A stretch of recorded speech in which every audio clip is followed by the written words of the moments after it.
Jak sprawić, aby praca była zdrowa i bezpieczna? Zdrowa i bezpieczna praca leży w interesie zarówno pracodawcy, jak i pracownika. W pracy spędzamy 8 godzin dziennie, niekiedy nawet więcej. Dlatego chcielibyśmy, aby warunki, w jakich pracujemy, były bezpieczne i zdrowe. Czym zatem będzie zdrowa i bezpieczna praca? Po pierwsze, musimy zmierzyć ryzyko zawodowe, a w konsekwencji pomiaru musimy je wyeliminować. Aby utrzymać ryzyko zawodowe na akceptowalnym poziomie, należy przede wszystkim zapewnić zdrowe i bezpieczne warunki pracy.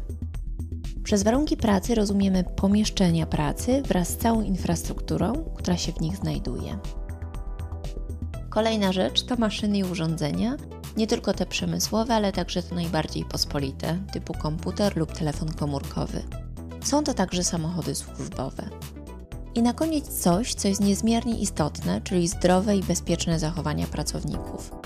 Nawet w najbezpieczniejszych warunkach, przy użyciu bezpiecznych narzędzi, niebezpieczne zachowania mogą doprowadzić do wypadku. To, co jest także ważne, to profilaktyka zawodowa, czyli okresowe badania lekarskie, które raz na kilka lat pozwalają spojrzeć kompleksowo na stan zdrowia pracownika.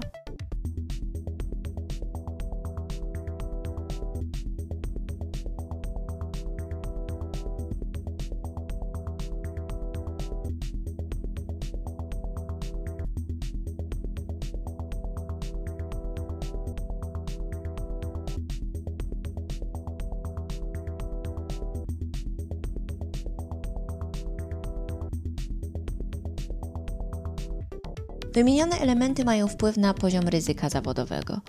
W jaki sposób nimi zarządzać, aby utrzymać właściwy stan bezpieczeństwa w firmie?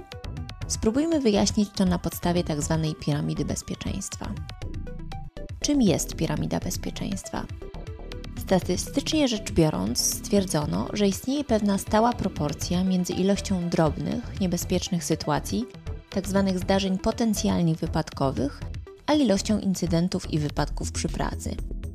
Stwierdzono, że na 300 sytuacji potencjalnie wypadkowych, czyli takich zdarzeń, które mogły spowodować wypadek, ale go nie spowodowały z jakichś powodów, przypada 29 incydentów. Incydent to sytuacja, która prowadzi do drobnego urazu. Weźmy na przykład pracownika przecinającego nożem kartonowe pudełka. Jeśli uderzy on się nożem w rękę, ale jej nie zrani, mamy do czynienia z sytuacją potencjalnie wypadkową. Jeśli uderzy się nożem i przetnie naskórek, mamy incydent. Jeśli uderzy się nożem w rękę i przetnie ją tak, że konieczna będzie pomoc, mamy wypadek. Zarządzanie bezpieczeństwem przy użyciu teorii piramidy bezpieczeństwa polega na działaniu na jej podstawę, czyli ograniczeniu ilości sytuacji prawie wypadkowych i incydentów poprzez eliminowanie ich przyczyn.